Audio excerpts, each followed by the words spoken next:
Who's coming to Wake and Bake?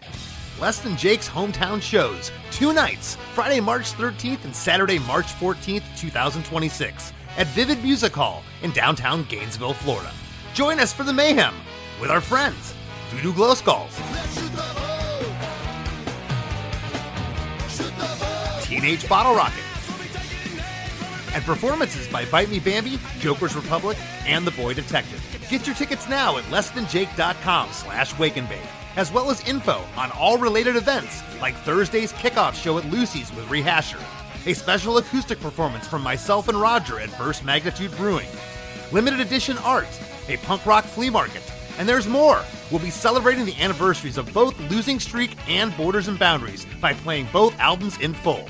Wake and Bake 2026, Friday, March 13th and Saturday, March 14th at Vivid Music Hall, downtown Gainesville, Florida. Don't miss the party of a lifetime. Get your tickets now at lessthanjake.com/wakeandbake.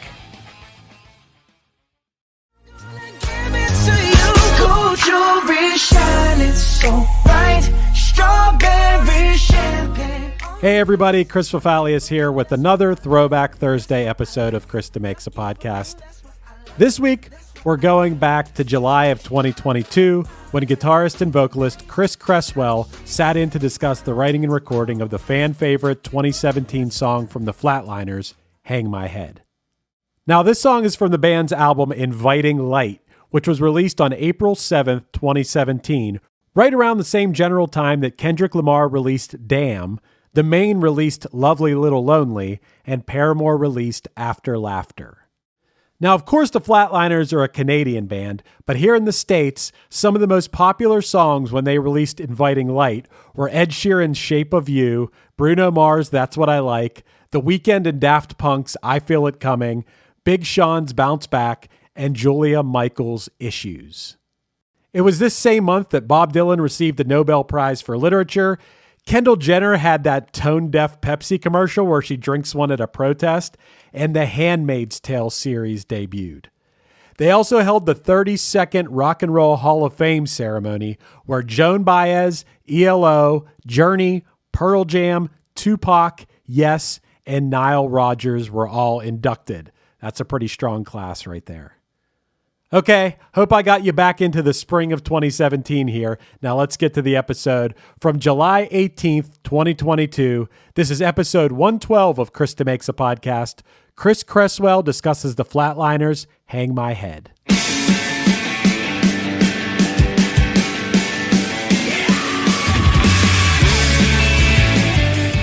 Hey everybody, today's guest is Chris Cresswell, guitarist and lead vocalist for the Richmond Hill, Ontario, Canada punk rock band, The Flatliners. Together we break down the writing, recording, and inspiration behind the fan favorite single, Hang My Head, taken from their 2017 album, Inviting Light. Chris took us back to where his head was at when he penned these lyrics. Self-admittedly, he's generally a positive person all around, but he found himself in a dark place emotionally around the writing of this song, doing a lot of self-reflection, both within himself as well as lifelong friends and acquaintances. He credits both producers Peter Van Helvert and Derek Hoffman with honing in on the instrumentation in particular, making sure the guitar chords were voicing themselves in a way that best suited the song, and trying to capture the right vibe, choosing to work in 2 separate studios to achieve this.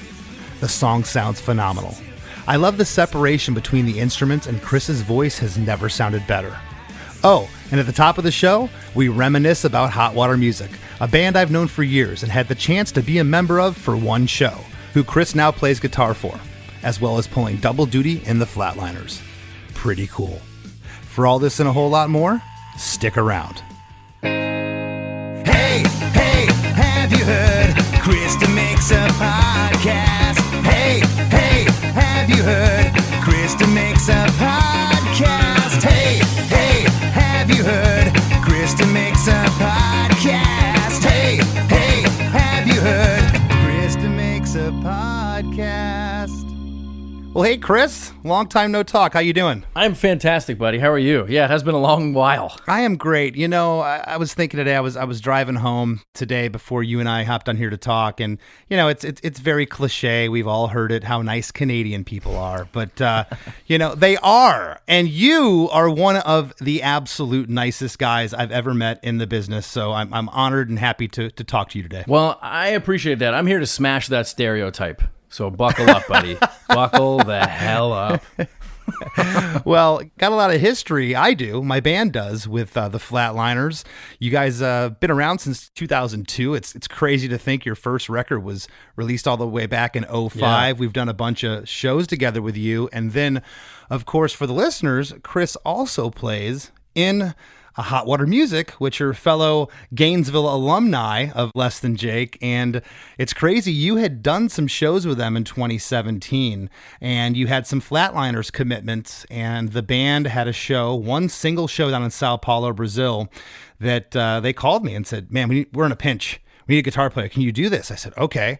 And Chris, you were so kind to me because I started getting into these parts. And, you know, the band was just like, you know, Jason even told me, Jason from Hot Water, he's like, oh, you'll figure it out. You're a pro. I'm like, what do you mean? He's like, here's the 20 songs. I'm going through it. And some of their early recordings, it's hard to discern what guitar parts there were. And absolutely. You were so gracious.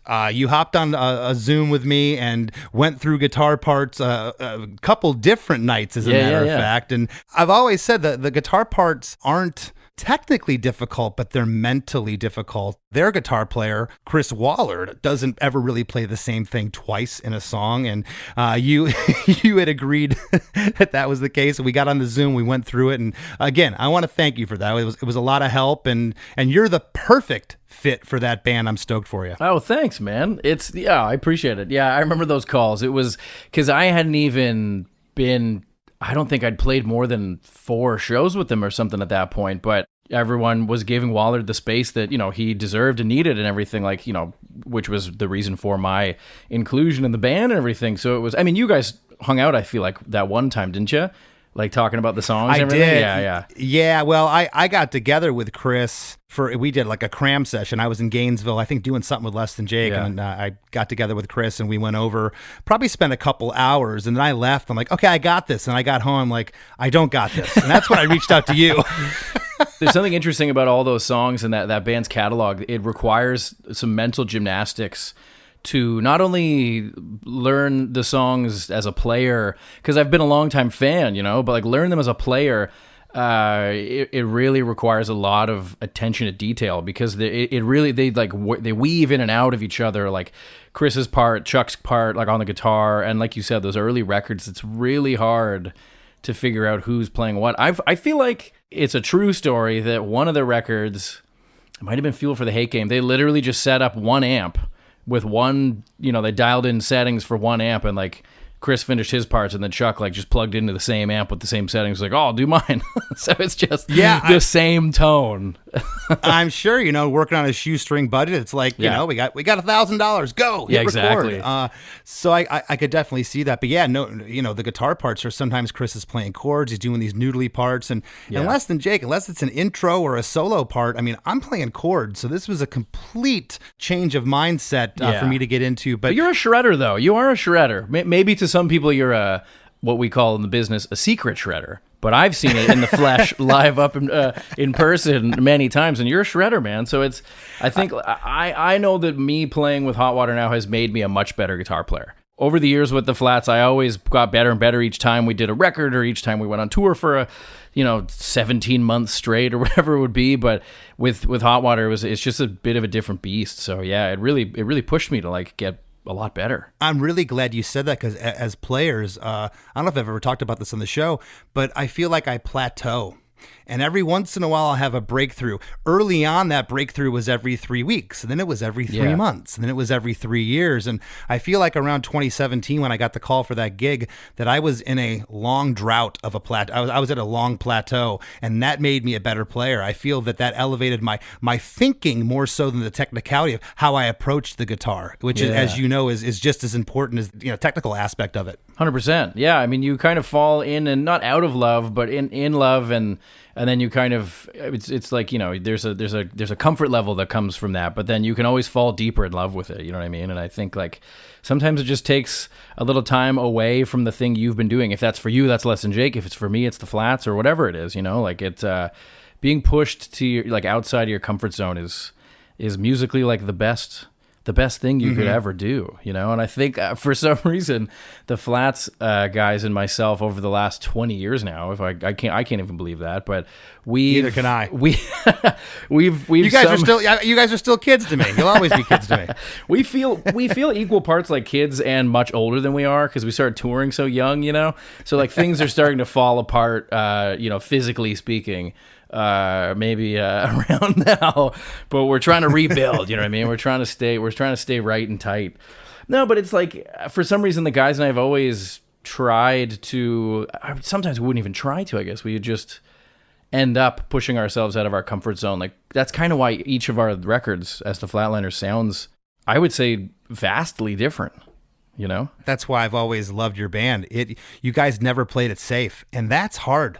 That's hard to do. Either you stay true to what the fans and people think your band is, or you branch out. And a lot of times it's a catch-22. You're damned if you do, you're damned if you don't. It's like, oh, they changed. It's not as good. Or, oh, they stayed the same. They don't have any other ideas. Yeah. You know, you guys kept pushing. I mean, you listened to your first record, you know, just Destroy to Create. That to The Great Awake in 2007. 2010, you put out Cavalcade.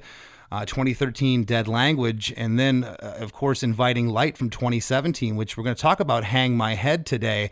You guys just kept pushing the envelope, and it's been awesome to witness. Thanks, man. It's been it hasn't been easy, but it's been a lot of fun. I mean, like, you know, it hasn't been overly difficult in an emotional kind of toll or anything it's taking, but it's work. You know what I'm saying? I mean, like, and it takes a lot of energy out of you to delve into your life and yourself and kind of like dredge up all this stuff, is at least lyrically, you know what I mean? It can be. But then on top of that, I think the four of us are just all hopeless romantics with music. So like I said just a sec ago, like we keep falling deeper in love with what we do and just music in general. And like as that continues to happen, and as we continue to grow as just people as well, we realize that there's so much music out there that we're getting into and that we enjoy and that we want to give a chance and really discover and like kind of experience more and more. And then that always just, as what we're listening to and our tastes kind of evolve and change, it always comes through in what we write. I mean, and then, you know, there's still like the other half of it is we're still listening to the same records we put on in the van 15 years ago, you know? Right. Well, you guys were great when you were kids, and I think you're the best you've ever been at this juncture. You've gotten better as the years have went by, and your band just keeps getting tighter. And you guys are shredders too. I'm going to throw it back into your court with that one. You guys are you got the rest of your band, as you know. Yeah, I won't blow too much smoke up you, but as you know, the other three guys are rippers. Oh man. Yeah, man, absolutely. I'm a lucky guy to be in this band with these guys. Yeah, they're fantastic. But I want you to take us back to this time period. You know, it had been 4 years between Dead Language and Inviting Light. Do you recall writing Hang My Head? I do. The main kind of, you know, intro riff, I had it was kind of kicking around for a while. It was just one of those scraps that I had laying around, you know, and which, I mean, honestly is like mostly how musically at least songs start for me and for the Flats and everything. And we were touring a lot. I mean, those were like heavy touring years between Cavalcade and Dead Language. And I think at that point we were all nearing 30, like working on that record. And like, you know, obviously in the grand scheme of things, that's very young still, but we started touring when we were 17. So we had basically spent 10 years on the road, pretty heavily. I mean, like you and I had spent a lot of time of those 10 years on the road together, and it's great. And it's fun and it's exciting. And we got to see the world and make amazing friends and, you know, like all these amazing things, but it was a lot of time. And I think just those milestones of age in your life kind of put things in perspective. And simultaneously, as I was just mentioning before, like some of my musical tastes were changing, and I was thinking more about how to approach new music more than I ever had before. Not necessarily like the kind of songs I wanted to write, but just kind of how I wanted the guitars to sound, how, we could have, like Paul, for instance, is an incredible drummer. Oh, yeah. But like maybe on like, maybe for this new riff idea I have, like it's not this crazy kind of like really bombastic, like super busy drum beat. Maybe it's something really simple to show how really solid of a drummer he is, as well as technically proficient, things like that. I just started like getting more and more into the kind of like the weeds of music, and it was exciting. But how the record turned out kind of surprised us as well. Like we didn't really realize how different maybe stylistically Inviting Light was shaping up to be while we were making it, because we were so close to it. We were the ones responsible for it, right? So I know I've told this story before, but like there was a show we played kind of in the middle of recording, because for a few records we would kind of record a bunch of songs and then sit on it for 8 months, 10 months, maybe a year, and then like tour, and then like come back a year or whatever later and be like, well, do we like that song? Do we actually like this song over here? What are we going to do with that one? We gave it the kind of time and space that we thought it needed, and then we'd record some more ideas. So we did that with Cavalcade, we did that with Dead Language, we did that with Inviting Light. And anyway, so in that kind of in-between period of Inviting Light sessions, we had a show. And I can't remember what song it was, but it was a song from Dead Language that we went back to like learn to play at this show. And it was then that we realized like, oh shit, like this new record's pretty different, because listen to, like, I'm trying to sound like Matt from the Bronx on this song here. And then all the new songs, I was trying to show people I can sing too. I can just like deliver it in a clean way and all this stuff. So there was just a lot, like that time was really exciting for us, because it really felt like a new chapter, and it really felt like we were like taking a chance on ourselves, all the while really not realizing how much of a chance we were actually taking.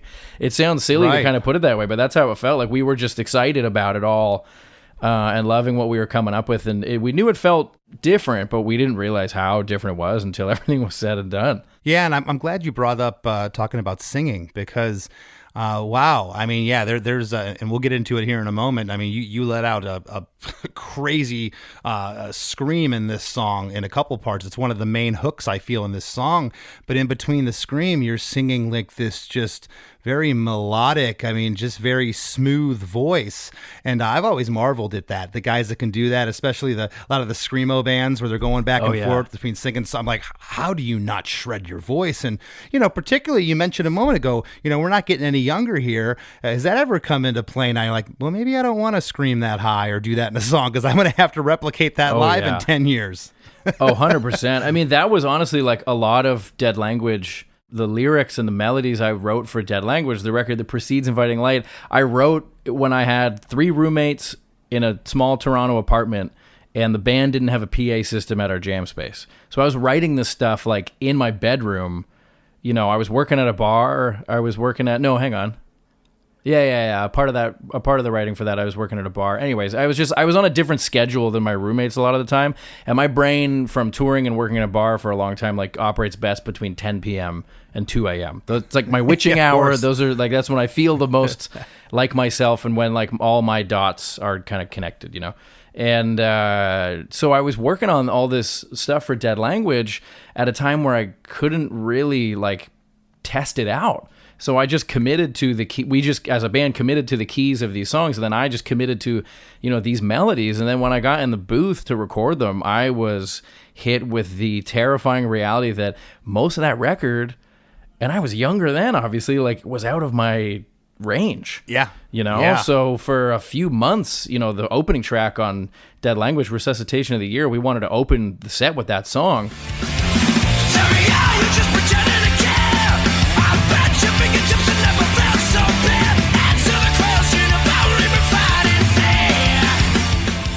It took a few months to get it, for my voice, and it was kind of embarrassing and rough, and it was a huge learning curve for me. So I think that was honestly a part of, or maybe the main catalyst as to like why I started to really think a lot more about building these next songs up from the ground up in a way that was like comfortable for everyone, and we could replicate it live very well, because I hopefully wouldn't be struggling to hit that note or to scream that part. And from all those years on the road of just completely shredding my vocal cords and doing like, I've done like really irreparable damage, I think, to my vocal cords over the years, even at a young age. I just like had a different approach with singing, but I still wanted to show people like I can still do the thing that you might like about my voice, which is the big yeah in Hang My Head and other parts of this record, like Unconditional Love. There's some gnarly stuff. The last song, No Rose. There's still that part of my voice, but I really wanted to like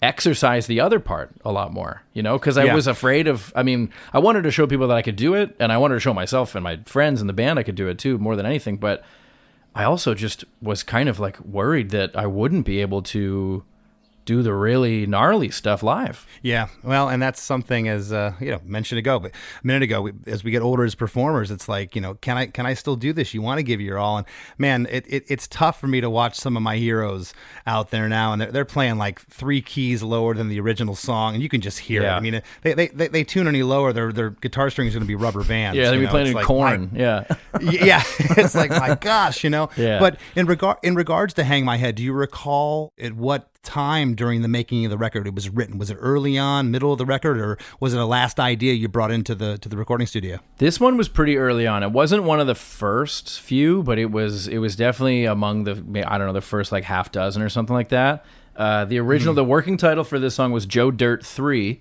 For no good reason. I love it. For no good reason. Can we put that in the ads? Please, yeah. Featuring Chris Cresswell, Joe Dirt 3. Dirt 3. What? Oh, yeah. That was the working title. And yeah, again, it was just a riff that I had laying around, and then we jammed it a bunch. Like, I remember jamming it at sound checks and stuff, but it never really like materialized too well. We don't, as a band, work too well with writing on the road. We'll kind of jam stuff at soundcheck, but it's just I think we feel like we're wasting everyone who's working at the club's time. Like, you want to hear us play those same fucking 16 bars over and over again? Like, nah. Like, you worked 5 other shows this week, like you don't need to listen to us working it out. But yeah, it was once we were off the road, and it's such a blur, to be honest, but like as far as putting the full song together, but I do recall like once we got back from the road, wherever we were, and we kind of sat with the idea, like it did come together pretty quickly. It's a pretty simple song. It's a bit of a strange arrangement, but it's a pretty simple song in its parts.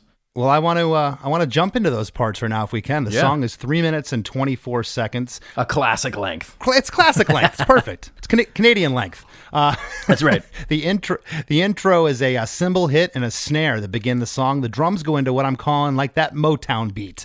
It's just cooking along, and there's like this open string single note guitar part that's predominantly panned off left. That goes on for 4 bars, and then for the next 8 bars, the whole band's in. Right at that point, you let out that powerful yeah.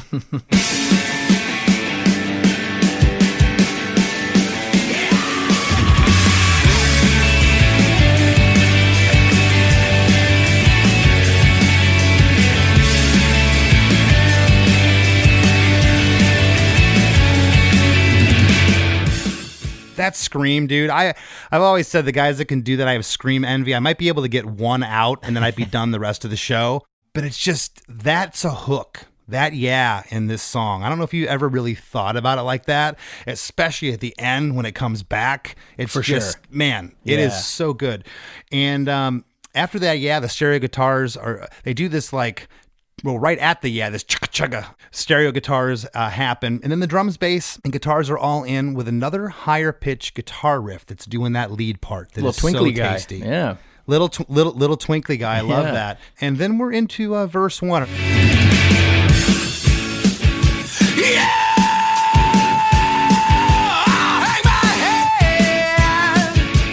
For this legacy of embarrassment.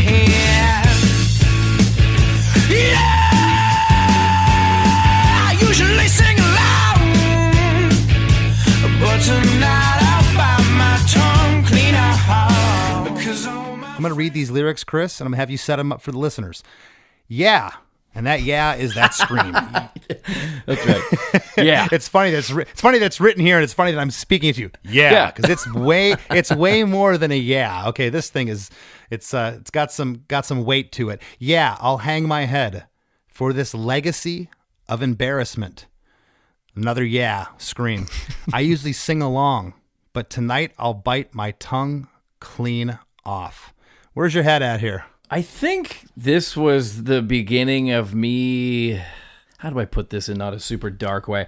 The funny thing is like I'm a pretty like even keel person, but then when I sit down to write lyrics, it's never or not usually easy for me to write lyrics about the things I think rock. You know,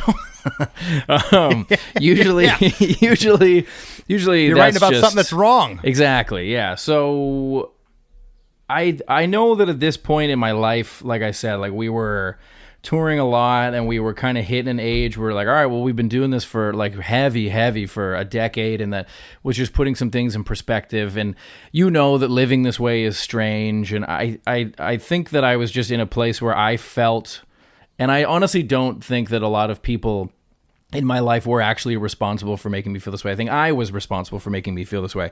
But I don't know, I just felt like I was I had a big like self-imposed guilt trip, I guess I should put it that way, about being away all the time and never seeing people that I love in my family or whatever, you know, aside from the people who I love and I consider family out on the road and everything like that. But home life was just in a different place. Nowhere devastating. It was just, we were so back and forth and it was just frustrating, and I just had like a chip on my shoulder and I just was like human sandpaper, you know what I mean? I just like couldn't fucking figure it out. I couldn't feel comfortable anywhere. Correct me if I'm wrong, but I know exactly where you're coming from, and it's hard to tell people that aren't on the road as much as, you know, we are, or people that do this for a career. You know, a lot of times, oh, you're just a rock star and you're complaining, but you know, we've missed weddings, we've missed funerals, we've missed births, we've missed birthdays, we've missed graduations, celebrations, milestones, those things that you can't get back. When you talk about guilt trip, it starts to weigh on you. I think anybody that's been on the road for any amount of time that we have can relate to those feelings. 100%, man. I think that like this was the beginning of me seeing like, okay, like we've been doing this for a certain chunk of time. Not like shit or get off the pot kind of vibe, but at the same time kind of thinking like, is this how life will always be? You know? And that it was in those moments of writing these lyrics, it was at least the, you know, like kind of the launching point for writing these lyrics. It was a little scary, you know, like it was just like I had there's not much of a security blanket with what we do. I mean, look at the last few years, like everything's gone all of a sudden. Right. And then you got to hustle to kind of, you know, make a living, like when you can't get out there on the road. Some of it's kind of Stockholm syndrome-ish, I feel like, you know, not every single element of going on the road for a long time is great. You know, there are challenges and everything. So that was kind of where where things started with those lyrics. And then from there, well, we'll get into it. I'm sure we'll get into it. If you're going through if you're going through the whole song, we're going to get into it. Oh, we're going to comb through this whole bad boy. Yeah, absolutely. I got to say something about the intro, Chris, that I didn't mention. I noticed in the video you're wearing a Sam I Am shirt, and this part, just as soon as it came on, it is just, I remember hearing the song for the first time. I'm like, that's so Sam I Am, that guitar riff, cool. That guitar lead. And it's just so good because they're one of my favorite bands of all time. And it's a shame that more people never learned about that band, because they're so good. And that reminded me of that. But in verse 1 here, when we drop out of that intro, the whole feel changes here. The drum groove is great that Paul's laying down. The guitar is predominantly panned right. You know, when I got the headphone on, I'm just listening to the left one, plugging my right ear. I can faintly hear it, but it's mostly panned off right. On Embarrassment, in the second line, the bass comes in there, and it's killer. Oh, yeah. It's so, that groove. Thick groove. Yeah, no, the groove that John is laying down is so good. And I noticed that there's it's great, but it's a very subtle harmony on the last line. But tonight I'll bite my tongue clean off, right there. And I kind of want to talk about now, before we move any further, I was unfamiliar. Actually, I couldn't find anything on these guys. And you had told me yesterday that Peter Van Helvoort and Derek Hoffman produced the record in conjunction with one another. I guess Derek also mixed the record. Yeah. So talk to me about these guys. How hands-on were they in the studio for something like that harmony right there? Was that something you came in with, or were they pushing you, hey, maybe we should put a harmony here? How was that working out? I feel like over the last few records have really honed in on my ability to deliver on harmonies and stuff. I love it. I'm usually the annoying guy if we're driving, if my wife and I are driving around like listening to music, I'm like harmonizing everything. She's like, I fucking get it, you're a singer, Jesus Christ.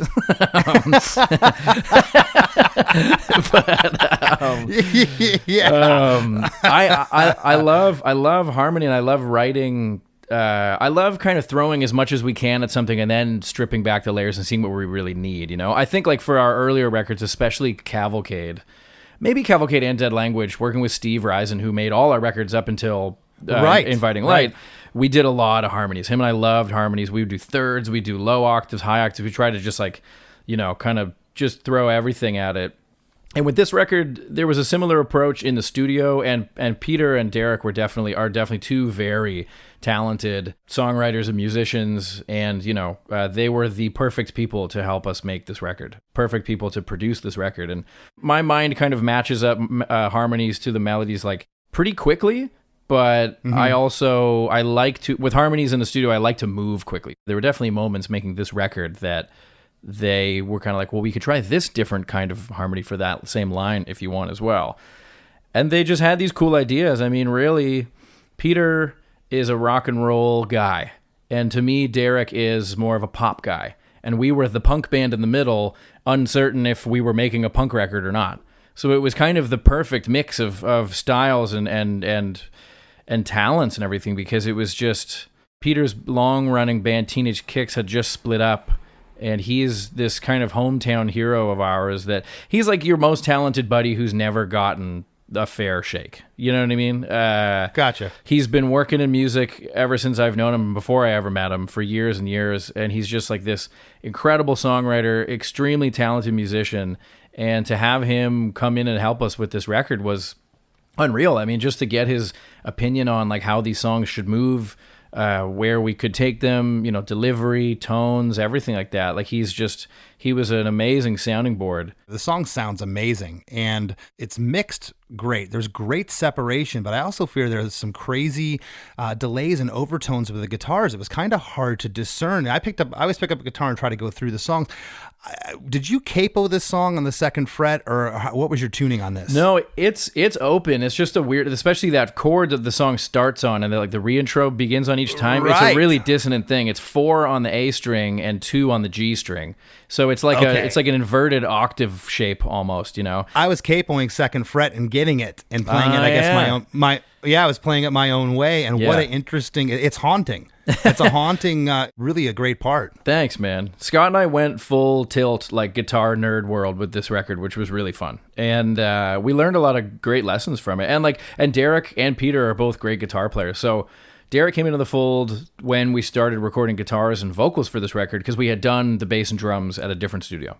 And we did bass and drums live together, because when John and Paul link up, it's just perfect. So we did all that, and then we moved into Derek's studio to do the rest. And at this point, it was only supposed to be Peter producing the record.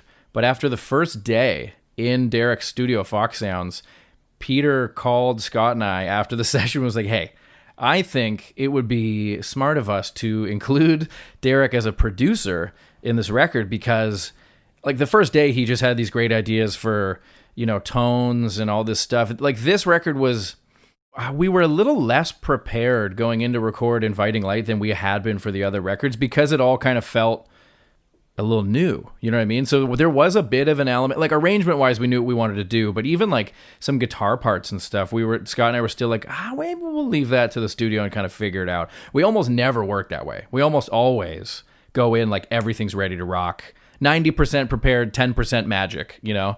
But this one was a little more like 70-30. So it was cool to see like the first day unwind and unravel the way it did. And Derek had some really cool ideas for like guitar stuff, like a part we were working on and everything. And he like, you know, he was like, I remember it was Scott's part we were laying down for a song that didn't make the record, called Moves Too Quickly. But we were writing this kind of bridge part, and Derek was like, can I see your guitar for a second? To Scott. Scott hands the guitar over, and Derek said, like, you can kind of shape it this way, and, you know, does his thing on the guitar.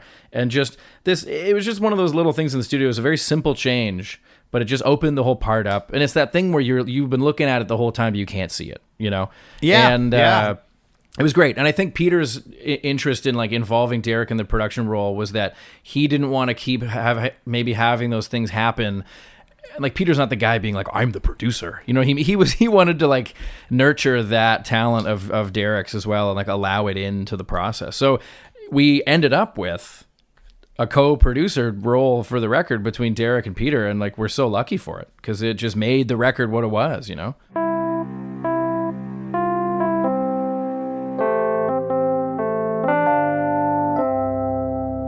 Hey, don't go anywhere. Chris DeMakes a Podcast will be right back after a few words from our sponsors. Looking to elevate your music career? DistroKid is a digital music distribution service that enables musicians to distribute their music to online stores and streaming platforms such as Spotify, Apple Music, YouTube Music, Amazon, Tidal, and many more. DistroKid collects earnings and payments, sending them to you, the artist.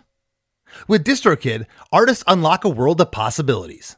From easily paying collaborators with splits to securing your music with DistroLock, DistroKid covers all bases. Plus, you can promote your releases with Hyperfollow and create eye-catching visuals with a Spotify Canvas generator, all for free. But that's not all. Introducing the DistroKid app, now available on iOS and Android.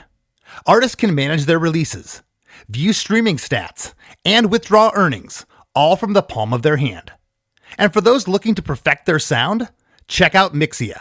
With its simple interface and customizable mastering options, artists can make their music sound polished and professional within minutes. And don't forget about Instant Share, DistroKid's newest feature. Share large files securely with collaborators, producers, and more, ensuring your music streams at the highest quality. Ready to take your music to the next level? Download the DistroKid app and explore their suite of tools today. Plus, listeners can enjoy 30% off their first year by visiting distrokid.com/VIP/DeMakes. That's distrokid.com/VIP/DeMakes. Hello, everyone. Chris Fafalius here. I know you've heard us talk about the Chris DeMakes a Podcast supporting cast many times here on the show, but you know what? I'm going to talk about it again. If you go to chrisdemakes.com and sign up for our supporting cast, you'll help us continue to make this show, which I'm assuming you love. Not only that, but you'll get access to our weekly episode of the After Party podcast, which I promise is a lot of fun. In fact, you'll get the entire huge back catalog of episodes, including this one I'm about to play a clip from. This one had originally aired right after our episode with Dee Snider, so we did a time capsule episode that explored everything that was going on in the world in September of 1984 when Twisted Sister's We're Not Gonna Take It was released. I also noticed, Chris, that 1984 is when Wendy's introduced their big catchphrase. Where's the beef with Clara Peller? You got it. Old Clara Peller. That was, I'll tell you, I want to say that commercial... It may have debuted on like the Super Bowl that year or something. I'm telling you, it was as if you went to bed one night and that wasn't around, and you woke up and went to school the next day, and everyone from down this corridor of a hallway, where's the beef? Where's the beef? It was huge. Wow, people in 1984 were so stupid. Yes, we were. Yo, Chris, where's the beef, bro? Where's the beef? Where's the beef? What does that even mean? It means that the other burger franchises, the McDonald's and the Burger Kings, they skimped on the beef, and Wendy's didn't cut corners. Remember, they had the square patties. That was their slogan for a while too. We don't cut corners. So they were giving you more meat for your money. I get it now. Yeah. If you want to hear the rest of that episode, plus a ton of other episodes for less than the cost of a meal at Wendy's, head over to chrisdemakes.com and sign up for our supporting cast. We don't cut corners on the After Party podcast, and even if you're like me and don't eat meat, you'll still enjoy our beefy bonus episodes. That's chrisdemakes.com. Go check it out.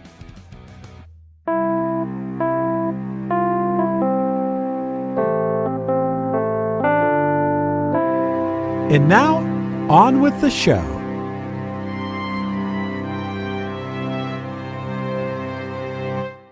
And speaking of that guitar part, I was talking to you about a moment ago. I almost hit you up last night. I'm like, I can't hit this guy up again. I hit him up for 20 Hot Water music songs. I'm not going to bother him about his own band.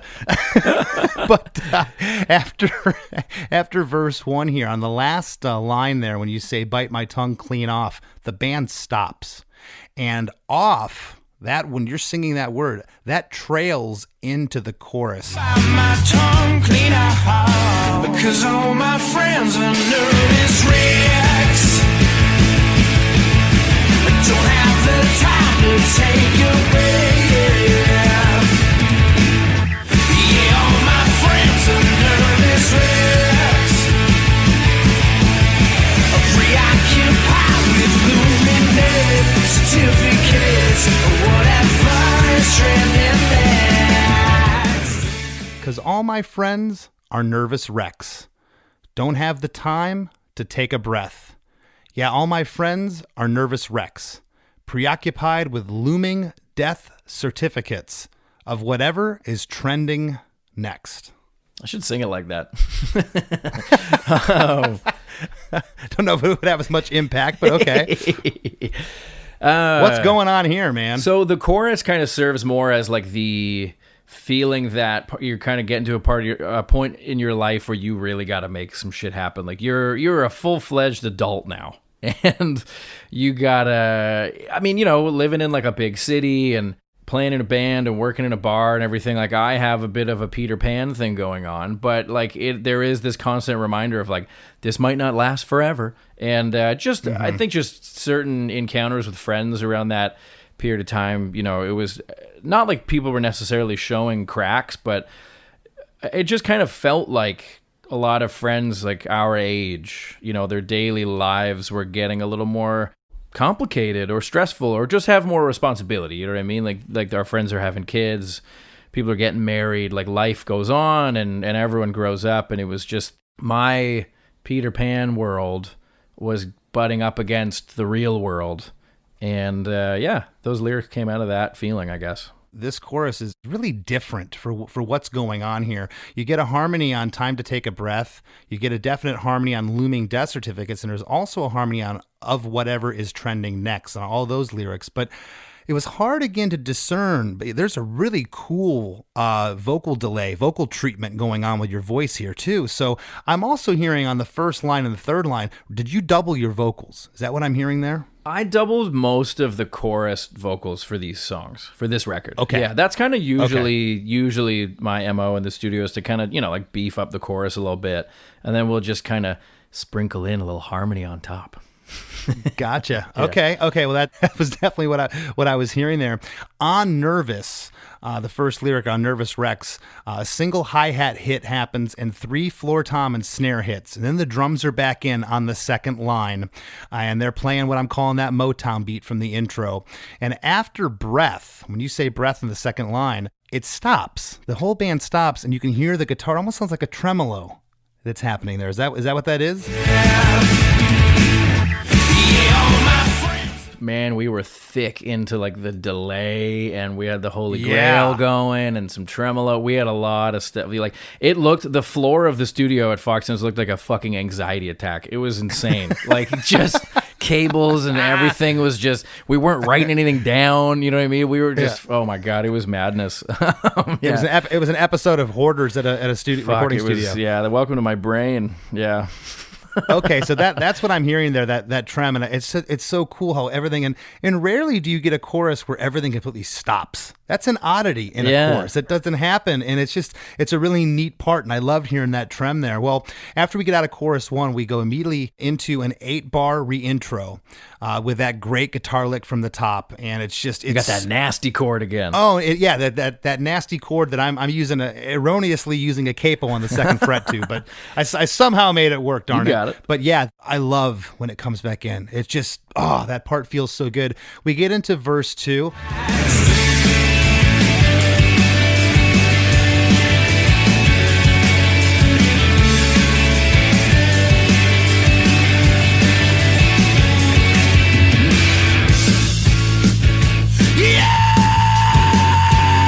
Accused of being kind of long while still in the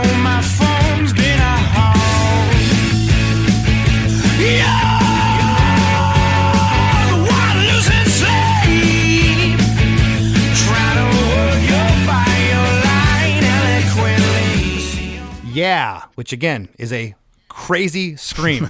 Yeah, accused of being gone along, while still my phone's been off. Yeah, I'm losing sleep, trying to word your final line eloquently. I don't know if I've ever heard eloquently sang in a song, but you did it pretty perfect. So the end of that lyric is actually trying to word your bio line eloquently. Bio line. Yeah. I picked the wrong a search engine here. Okay. You may have. That's okay. It's bio line. That part kind of matches up to the last lyric of the first chorus, which never happens again. Just kind of that feeling of everyone's lives changing and your responsibility ramping up and just, being kind of maybe backed into a corner just from the world. But you still waste so much goddamn time, on the internet and social media and all these ways to just like blow off this steam. But that becomes the place that everyone is a different version of themselves. That becomes a place where everyone gets to make up their own version of their own life to put out there into the world. The insincerity of it all is kind of where the second verse ends.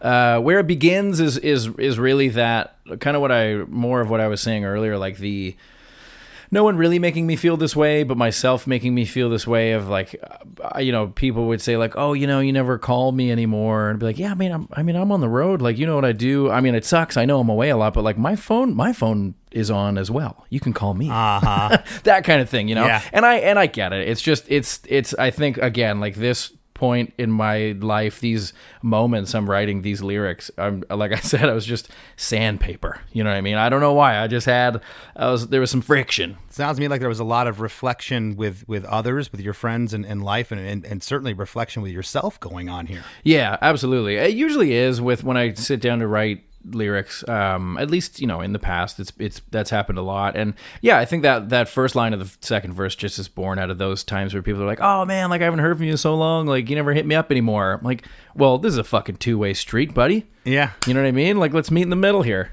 Call me. Gotcha. Well, that's I was wondering about what that lyric meant. That's cool. Well, there's some things in verse 2 that I think are awesome. The bass is right off the top here, unlike verse 1. Bass comes in right off the top.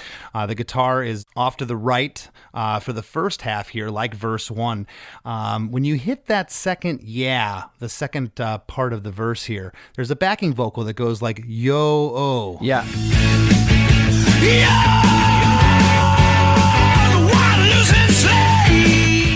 It's very, very subtle and kind of buried, but it's so good. What was that? Was that something that you had thought of before going in, or hey, we need something here?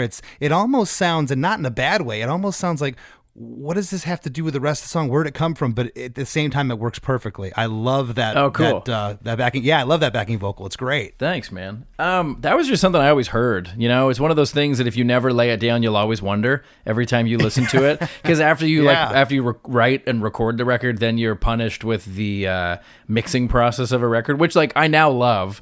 But I used to hate because it just like it would ruin the record for me for so long. So after you've spent years or whatever, months or years, whatever, making the record, then you gotta still listen through the mixing process so many times, make sure you got it, everything's good, and you're happy with it, and you're ready to put it out into the world. And I feel like if you don't scratch those itches you have while you're in the studio, you never want to be in the position of during the mixing process, like wrapping things up and finalizing things, still wondering what it would have sounded like with that little ear candy thing you had in mind. Gotcha. Not being there. And that was one of those things. I just always heard like a little soaring, like low, but to me it kind of soars right through that part. It's great. I also love the second half here, right around that time. The guitars, that guitar that's off to the right, it now goes in stereo for the first time in the verses. Yep. And it's just, it's so powerful.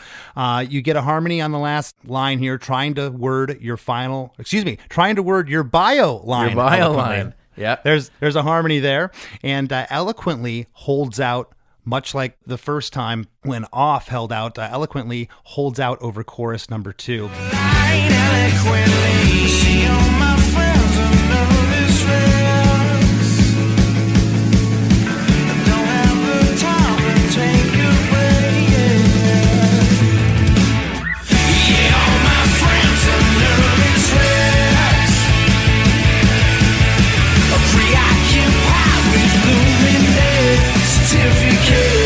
Reading so much into this. lyrics here in chorus 2 are the same, except it starts off with C instead of cuz. You say, cuz all my friends are nervous wrecks in chorus 1. This is C, all my friends are nervous wrecks. You're kind of owning it and acknowledging it, not wondering about it seems there. And then the last line, instead of whatever is trending next, the lyric here is, and reading too much into this. You get harmonies again on looming death certificates and the last line that I had just read. This chorus is interesting because instead of it, being silent off the top, the drums play a snare roll for the first 2 lines as the guitar panned off to the right is doing a melodic octave part. The guitar off to the left is playing 8th note palm mutes, and the stop after breath, you hear that tremolo guitar again. It happens there. So again, you're getting a second chorus with that stop, which is kind of odd for a chorus, but it's really cool here. Talk about this chorus in terms of saying C instead of cuz, and why'd you change that last line, and why was the rest of it the same? I think through the second, once the second verse was written, like you said, it definitely cemented my belief of my friends are all nervous wrecks. Look what's going on around us. This guy's saying I never call him and he never calls me. This guy's just on the internet all the time while saying everything's great while his life's falling apart. You know what I mean? I'm the guy, wondering how long life will be like this, et cetera, et cetera. So it just it further cements as the song goes on. And I always like those kind of little changes like that, in songs. It's such a blip. It's such a moment, it's a small moment, but I don't know. I think it makes it interesting. And it kind of, to me, those choices can tell a lot more of a story, even if there's such minute details. And then the end line is kind of a response to what I'd sing about in the second verse. I'd be like, which one of you motherfuckers out there are going to think this song is about you? Because it might not be about anyone in particular, Yeah. It's just a feeling that I'd been having, Okay. But I don't know. I mean, this is me smashing the stereotype we talked about earlier of Canadians being nice. For some reason, I just can't for the life of me write lyrics about stuff I like. So that's when I let the asshole out, I guess.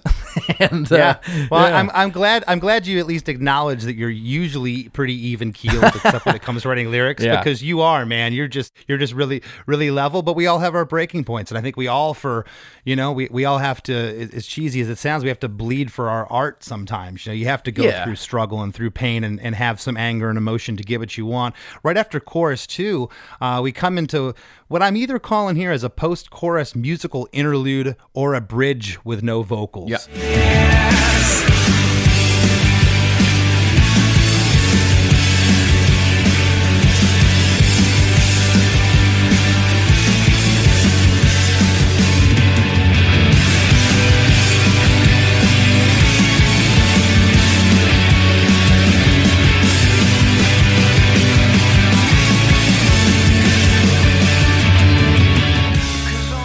Certainly, this thing is 16 bars. Certainly, the second half of it could have had lyrics, could have had words, but I think leaving the singing off, it gives the back end of this song so much more power. I love that the first 8 bars, it's just going along, got stereo guitars, and then from bars 9 to 16, those guitars are joined by an octave guitar. Was there ever talk, or did you ever have any lyrics there on the second half or anywhere during this bridge? Not exactly. The interesting thing about this song, and I think part of the reason why we left the bridge open was that, so the chorus, as it is now and as it's known, was, in my mind, the pre-chorus. And then the chorus was going to be the instrumental re-intro, as we hear it now. And when we showed the song to Pete, I kind of wrote the what I thought the pre-chorus lyrics would be later on. I had the melody, but I wrote the lyrics a little later on, and it was probably what? Yeah, the verses were written before what now has become the chorus lyrics. So it was probably a week or two before we recorded the record. I showed Pete the idea, and I was like, this is what I got for the pre-chorus. I'm still kind of working on fine-tuning the part for the chorus after that, but this is what I got for now. And he was like, that's the chorus. That's a pre-chorus? And you don't have a chorus yet? Well, then you have a chorus. kind of thing, you know? And now that you say that, and it's funny because this thing has that weird stop in there. Yeah. This does sound like, and this doesn't negate the fact that it's a chorus and it's a great chorus, but this does sound like a pre-chorus setup almost. Yeah, that's the thing. Like, I thought we were setting it up for something, and we are, but it's just that's kind of why, like, the arrangement of the song is interesting, but it's a pretty simple song, right? I mean, in its parts, but it's like I thought it was going to ramp up to the chorus, and then that just became the instrumental reintro. But the way that reintro hits, even without vocals, like I think we nailed it, right? So it was cool to have that. Like, we almost took a left turn with it, but I'm really happy with how it turned out.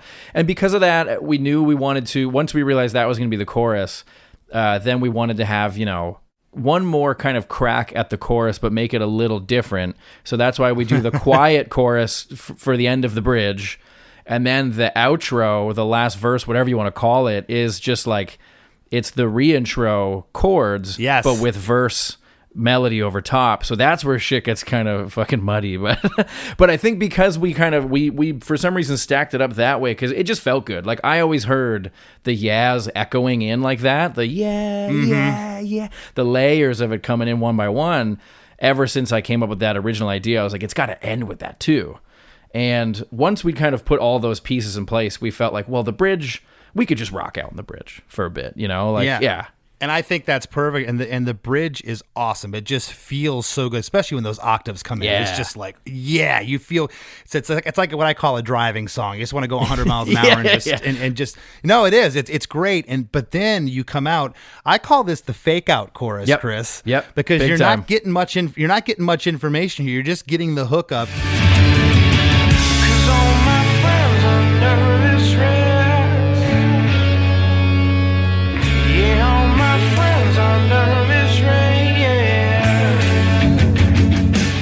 Because all my friends are nervous wrecks. Yeah, all my friends are nervous wrecks. And this thing here, there's great interplay between two guitars. One is doing octaves there. And that octave, just little moving around, and what it's doing there with the vocal is just, it's really neat. But yeah, I'm calling this the fake out chorus. At the very end on yeah, all, and then on friends, you get these little just taps on the ride cymbal that are happening. And then at the very end, there's drum hits with the bass and guitar, and then the floor kick and the snare. It's like 6 hits with the bass doing 8th notes before we get into this outro at the end here. And the outro, as you said, is playing over the intro progression.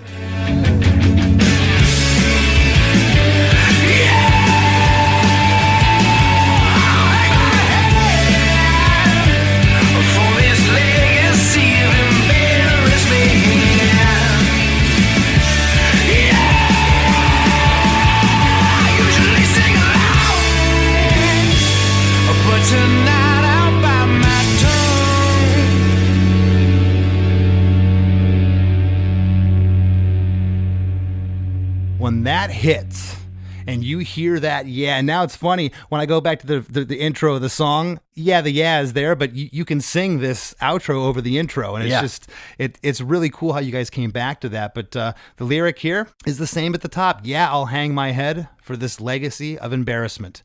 Yeah, I usually sing along, but tonight I'll bite my tongue. And again, was there any thought, and first of all, I haven't asked you this yet. Do you have a demo of this you could share? Ooh, I must have something. Yeah, let me try to dig something up. I must have it somewhere. It'll be called Joe Dirt 3 still, so.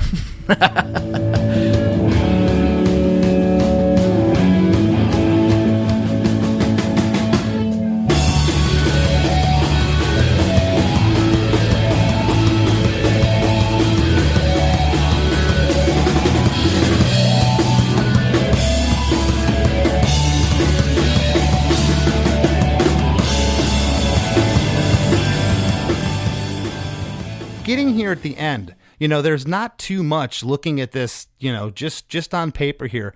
There's not a ton of information. I feel like this outro, and I almost feel like in a weird way, the verses, I feel like this song's almost flip-flop to me, where those are the choruses in this song. It becomes the chorus. Because of the vocal delivery and that's cool. Just because the power and the weight of all that. Was there thought of changing this lyric at the end, or did you want it to be the same as at the top? I wanted it to be the same as the top, just like, I wanted to, obviously it ends, the phrasing of the outro ends earlier than the verse phrasing does. So it would be a little different. Yeah. And like I said, I like those little different changes and stuff like that in writing lyrics and stuff. So, I mean, at this point, it's just the punctuation of the thought of just kind of like, you know what? Maybe I'm just the only one that feels this way. That's kind of like, I'll just bite my tongue. Maybe I'll just keep this to myself is the idea. But the irony is, obviously, I wrote a song about it and sing it every show now. So, gotcha. And I listened to this a bunch, and it sounds like the back half of this that the chord progression changes. It does. We go to D here. The third time. That's of right. 4 through. Yeah, we go to D. There you go. Yeah, right after embarrassment, before the third line, it changes there, and then it needed a little lift. We tried it without, and it just like. It wasn't boring because it's still such a quick part, but it needed a tiny little bit of a lift to kind of, even if it's just lizard brain stuff, to kind of like give you the sense of like, oh, it's the chorus chord again, because the chorus was starting on a D, and it just helped. It just helped kind of complete the circle a little bit. No, that's great that you put that. I love that change. It's awesome. At the very last two lines here, the drums go double time again on the second that you let out, and on along. I always write this to me when guitars and the drums hit the bass and like the bass drum and the cymbals. I call them DUN, done. Done. Yeah, done. yeah. So I like on that. along you get done, done, done. And then on the last two words, my tongue, the band ends on those accents. And then you get that suspense, that weird chord that just kind of ends the song with some feedback. And it's perfect. But before we break here, this show, when we're researching for songs of what to do, Chris and I will typically look at like YouTube, Spotify, Apple playlists and figure out. And this song's like arguably like one of your most popular Flatliners songs. Yeah. Which, that is awesome this far in your career that a new song has that impact on fans. I agree, man. It was beautiful. Yeah. Right. Yeah. You guys have some really, really killer songs, but I can see why this is a fan favorite. This song to me is just as you said, it's simple, but it's within the execution. It's what Derek and Peter brought to the table. Everything you were talking about. It's a great punk rock song. I love it. Thanks, dude. It was the first song we put out for this record, and I think. I know that when Inviting Light came out, it confused some fans because of the stylistic shift and all these things. But now, it being 5 years later, which is kind of crazy, a lot of folks have come around to, I guess, understand the record more. And I think that this song, I mean, honestly, like hearing the final version of this song was, I remember, like one of the most fulfilling like musical moments like in my life to that point. Like hearing the final outro with all the layered yas coming in over top of each other, and all that stuff. Those ideas that you have in your head for months and months, if not longer. And just to finally hear it, and you don't have to be the one making the noise to hear it. It's really special, man. It's really magical. And like making this record was it was really fun. It really felt like we were kind of rediscovering how to invent our own wheel. And it was we had a great team on it. And it was, when it came out, like I said, it confused some people, but I think like now a lot of those people have kind of figured out how it makes them feel. And it's really beautiful because, I mean, as far as records go, like I like a grower and not a shower. Oh yeah, I really do. That's a great point. That's something I don't think I've ever addressed on the show. Is what you just said. Some of my favorite records were I would get it, I didn't get it. I'd listen to it again, I didn't get it. I'd listen to it 10 times, I didn't get it, and all of a sudden one day I put it in and it's like it just clicks. Yeah, that's some of the coolest music that way that music hits me when that happens to it. But before we head off here, what do you got coming up? What do you want to leave the listeners with? What's up with the Flatliners? What's up with Hot Water Music? Where are you going? I know you said you're moving, so you're a busy guy. We're moving soon. Oh, there's a lot going on. So the Flatliners got a new record coming out. Nice. We recorded it late last year in total secret. and we got a new song out. By the time this comes out, we might have a few songs out, but we got a new record coming out in August called New Ruin, and we got Hot Water Music's newest record, Feel the Void, is out, came out in March. I've been so fortunate to be a part of that whole process, and it was just so surreal and fucking beautiful, and yeah, I feel very fortunate to be invited into the big, official Gator Guys party. I like to call them the Gator Guys. And yeah, we've been touring a lot, and now, I'm going to be doing both bands kind of on the road all year. So this summer is going to be a wild one, but I'm looking forward to it. I mean, after a couple years of not being able to do it, and then the last few months of being really busy only with Hot Water as we're kind of waiting for the Flat stuff to ramp up again, it's been a really great way to kind of get back to feeling like myself, and once both are going, full steam ahead, it's going to be a wild ride, but I'm looking forward to it, man. That's kind of, yeah. You're going to miss way more weddings and birthdays. Fuck, I know. Yeah. I got to just all my friends got to stop having kids, stop getting married. I know. You know what? It's so ironic too. Like the 2 years I was home were the years that we weren't really allowed to see anyone. Yeah. Holy shit, man. Exactly. Well, listen, man, I really appreciate you taking the time to sit in today. It's been awesome. Thank you for having me, buddy. It's great to chat with you.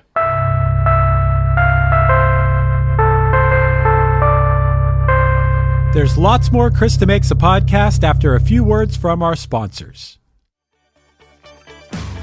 Find Yourself, the new single from Punchline, is out now. All lead or I'll follow, I just wanna get there. If anyone knows better, then please show us out of here. I'm not saying I know, but I see the next step. If that's all we can get, then it's better than zip. This is no joke, man, this is a fight. Trying to find yourself in the right place, the right time. Listen to Punchline's Find Yourself on Apple Music, Spotify, and everywhere you stream music. As we near the end of the show, here's a band you might not know. Welcome to this week's Band You Might Not Know. If you'd like your band to be considered for Chris DeMakes a podcast, all you have to do is email your best song via MP3 only and bio to bandyoumightnotknow@gmail.com. This week's featured artist is Runnin' to the Night, an indie garage band duo from Glasgow, Scotland, consisting of Christina Cassette on guitar and vocals and Andrew Riddell on the drums. Their music can be found on all the digital platforms. Here's a snippet of their song, Common Stream of Consciousness. Living in a fantasy, there's a special place for you and me. Nothing I wouldn't do to get to. Oh my baby, I love the way you haunt me. Oh my baby,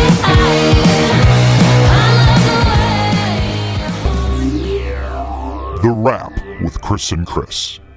So, Chris, that was once again a double Chris. If you include me, a triple Chris episode. And once again, I found myself, as I do a lot of times, really relating to what the guest was saying, especially this week when Chris was talking about he can't write lyrics about things that he likes, about things that rock. He seems like a pretty optimistic guy. I feel like I'm in general a pretty optimistic guy, but I find myself in the same situation. If 90% of my life is going right, I'm going to write about that 10% that's going wrong. If 100% of my life is going right, I will channel into something that I see as a problem with like a friend or something and tap into that when it comes to writing.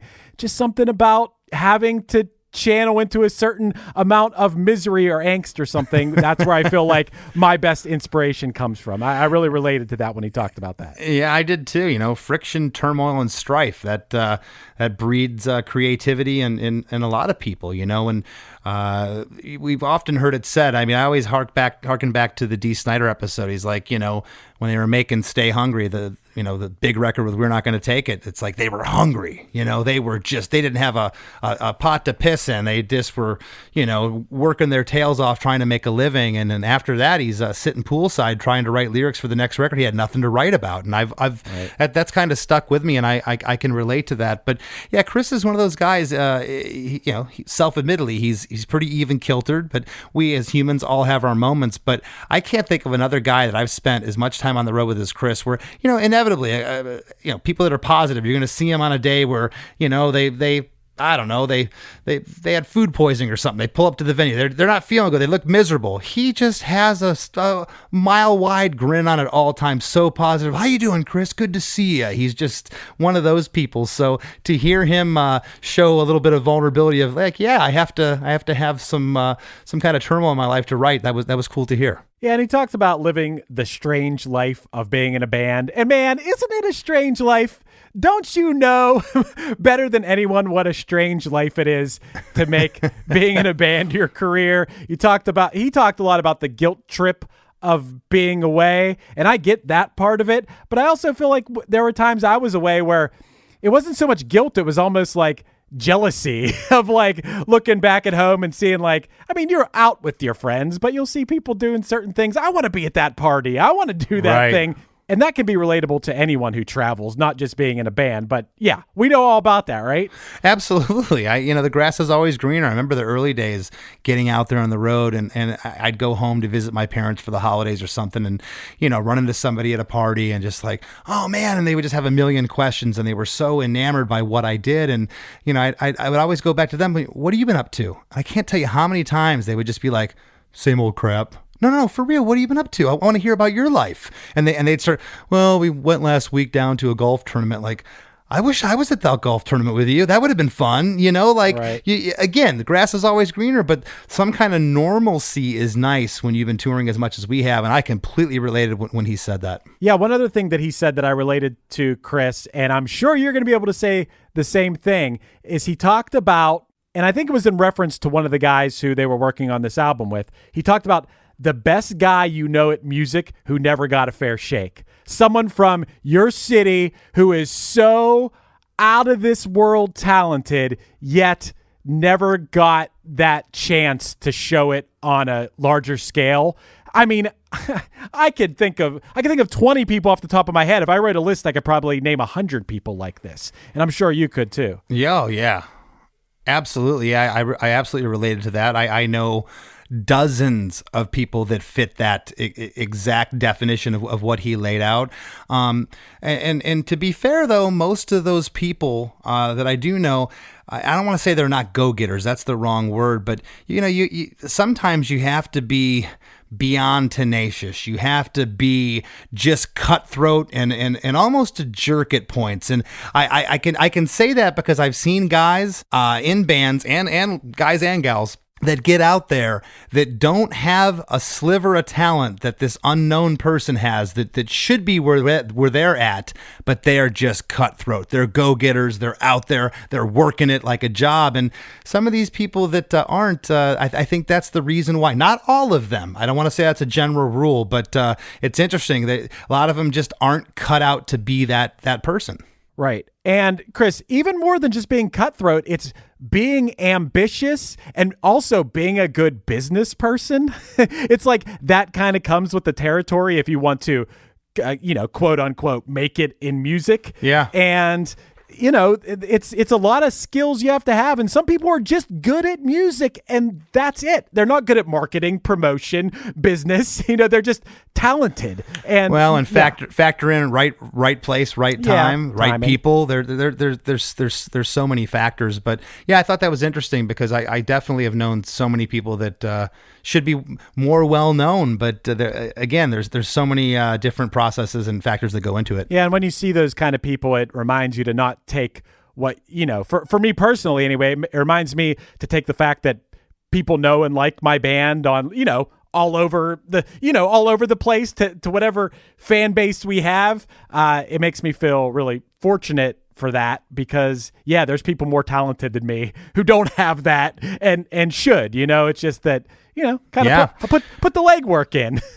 And one other thing I wanted to say about the band, the Flatliners, they've never made the same album twice. Yeah. And you want to play it safe a lot of times as a band. It's like, our first record, let's make a carbon copy of it. It was successful, and let's do that again. And again, it's a catch-22. Oh, they made the same record again, or oh, they've changed. And these guys have evolved all and he even admitted it. All the guys in his band, himself included, they're great musicians. They're very talented, and I'm stoked that they've pushed themselves. I'm looking forward to hearing their new record because I think they've gotten better with every album they've ever done. I mean, that's what I prefer, man. I want to hear bands progress. I don't want to hear the same album over and over again. I mean, if someone takes a swing and in my opinion it's a miss, I'll look forward to the next one. Take another swing. You know, that could just be personal taste. Maybe some people out there want to hear the same thing over and over. I get that, I guess. But yeah, I prefer the Flatliners method. Yep, taking a swing. And I'll tell you, Chris, some of our listeners should take a swing and hopefully not miss out on our supporting cast over at ChrisDeMakes.com. You can join our supporting cast, our VIP program. Tell them what they get, Chris. Well, every week you get a bonus episode of our podcast called The After Party. I always say this, but it's only because people say it to me. A lot of people tell me they enjoy the After Party podcast as much as they enjoy the regular podcast. No offense to the regular podcast and the work that's put into it, Chris. But the After Party, it's a little bit looser. It's fun, but we put just as much love into it. Sometimes the episode has to do with this week's episode, something, kind of expanding upon this episode. Sometimes it has nothing to do with this episode. It's kind of whatever we want to do. But if you enjoy Chris and I and music, because that's what it's mostly about. If you enjoy music and Chris and I, you will enjoy it. And on top of that, you're supporting the podcast that you love. For the cost of buying Chris and I, just a few of those, those 99-cent Arizona iced teas that you buy? I do. I haven't had one of those in a while, but it'd be like if you bought Chris and I just like a couple of those because you enjoy the podcast every month. You're like, hey, I enjoy your podcast. Have 2 or 3 Arizona iced teas on me. And we'd be like, thank you. Here, in return, we're going to give you more podcasts and some other stuff. Sounds like a deal to me. Once again, head over to ChrisDeMakes.com and sign up. As Chris said, for a couple Arizona iced teas, you get some bonus episodes and you're helping support us. And if you haven't already, please join the Chris DeMakes a Podcast Facebook group and give me a follow on Instagram at @LessThanChrisD. I'd appreciate it. Want to thank this week's guest, Chris Cresswell, for hanging out with us, and we'll see you next week.